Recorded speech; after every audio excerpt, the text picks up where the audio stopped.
Tolee, akkam jirtan jecha guyyaadha. Waa'ee konsoo appilikeeshinii telegiraama jedhamu qabadhee isinii dhufee jira. Innis maalidha? Telegiraamiin yeroo ammaa kanfaltii kanfaluu kan eegale yommuu ta'u, isaan keessaa immoo baay'ee tokko filatamaa fi akkamitti akka kafaluu danda'uu fi akkamitti akka itti hojjechuu dandeettan karaalee hedduudhaan isin barsiisuu kan danda'u. Kanuma wal qabatee gaafilee yeroo hedduu naaf ka'aa ture keessaa konsoo telegiraamiin akkamitti yeroo galmoofnee jennutti karaalee maallaqa ittiin nuuf kaffaluu danda'u keessaa nuuf himi jechaa gaafii karaa keessaatiin baay'ee tokko kan na gaafachaa turtan yommuu ta'u, anis gaafiilee keessan bakka tokkotti deebisuudhaaf viidiyoo tokkoon isiniin dalaga jedhee waadaa isiniif galee ture. Isaan keessaa anillee viidiyoo kanarratti na hubattanii jedheetiin waan na yaaduuf, akkasumas namoonni karaalee maallaqni itti dalagamu hin beekne yookaan immoo wallaaltanii dhugaadha moo akkam sobaadha moo ni dalagama moo hin dalagamu kan jettanii fi ammas waa hedduu takka viidiyoo amma hojjedhe kanarraa ni bartan jedhee yaada. Isa kanarratti ammoo keessa deebiidhaan yoo isinii baasee jedhe konsoo telegiraamiin akkuma telegiraamaa appilikeeshinii lakkoofsa bilbilaa keessaniin kan seentanii banattan yommuu ta'u, erga banattanii immoo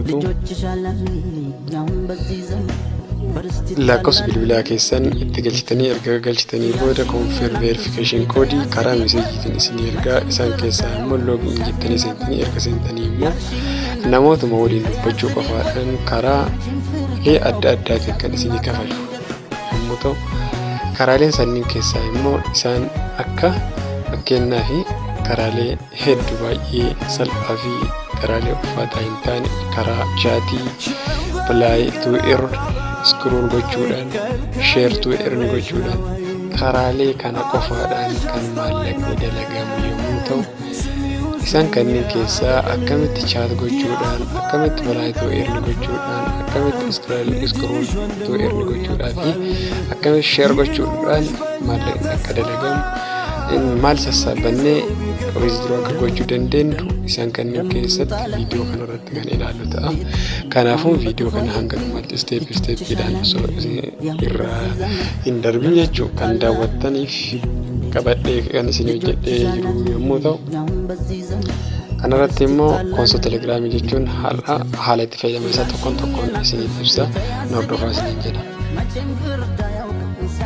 Tole, isa kanarratti wanni baay'ee salphaadha. Appilikeeshinii konsoo jettaniitiin pilaastoorii irra seentanii daawwaduu erga gootanii booda loogiin jettanii seentanii erga seentanii booda immoo karaalee amma ani dudubbadhee fi karaalee anaan mutu tuttuqe kanneen keessa seentaniitiin PC keessa sassaabachuu dandeettanii. Isaan kanneen keessaa yoo riiferaal koodii zaaqaapaa 6220 kan jedhu kana riiferaal koodii yoo isin gaafate boonaasii 0.02 argachuuf doolaara jechuun koodii isa amma kana galchuu dandeettanii. Koodii isa kunu isa kana ZQ P 620 kan jedhu kana galchuudhaan doolaara duwwaa 2 isiniif kenna boonaasii jechuudha. Kana galchuun dagatina gaafa pilaastoorii irraa buuftanii. Isaan kunniin ammoo boonaasii pilaatfoormiin kun naaf kennee fi namoota yoo affeeroo ammoo inni naaf kenneedha jechuudha.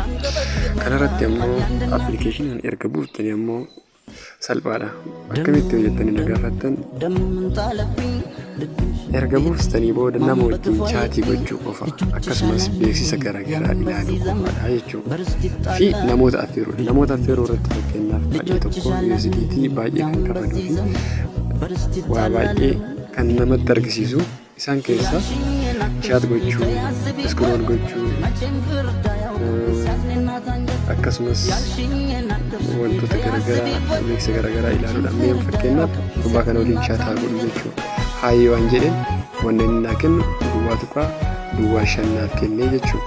Isaan kun inni isheen amma chaataan godhu kun gaafa duwwaa tuqaa 5 duwwaa tuqaa 2 duwwaa tuqaa 3 jettee 5 gaafa guuttu fakkeenyaaf amma gaafa 5 guuttu asirratti nama kanaaf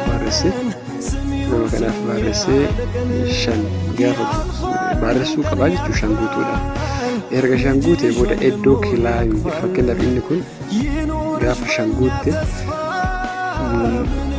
namaaf baarsa gaafa shan guute jedhutti 0.55 kan jedhu kun gaafa shan guute lakka'ee gaafa shan guute jedhe as iddoo kana seenee chaattuu irni kan jedhu isa kana keessa seeneeti chaattuu irni kan jedhu sanniin keessa seenee iskrool kan jedhu sanniin keessa seenee kilaayim gochuu danda'a jechuudha. Explorer kan jedhu kana keessatti immoo iskrool gochuu qofaadha.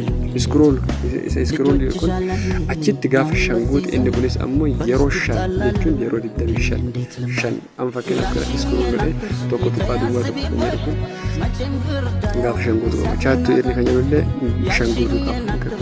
Inni kunis shan guutuu qaba jechuudha. Gaafa inni kun shan guutamee jedhamee kilaayim godhaa gaafa kilaayim godhe PC naaf dabala. PC gaafa naaf dabale withdraw gochuudhaaf ammoo PC 180 naaf baasuu dandeettaa jechuudha. Haala isaa withdraw isaa irratti haa ilaallu jechuudha. Withdraw gochaan jira amma isteep kan oofaayyuu nama hordofaa ilaala.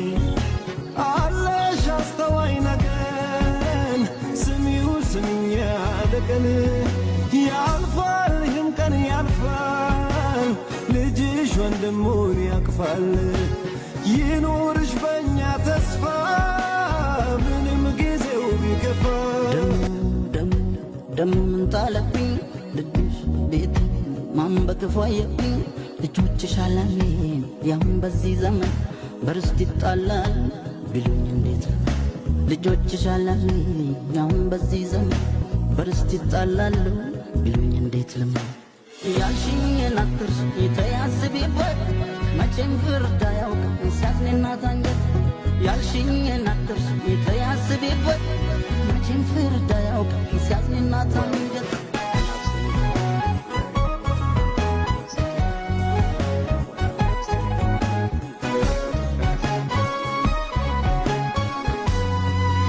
ሸንጓይ ቅር አባባይ ከልካይ የቀረሽ ለወይ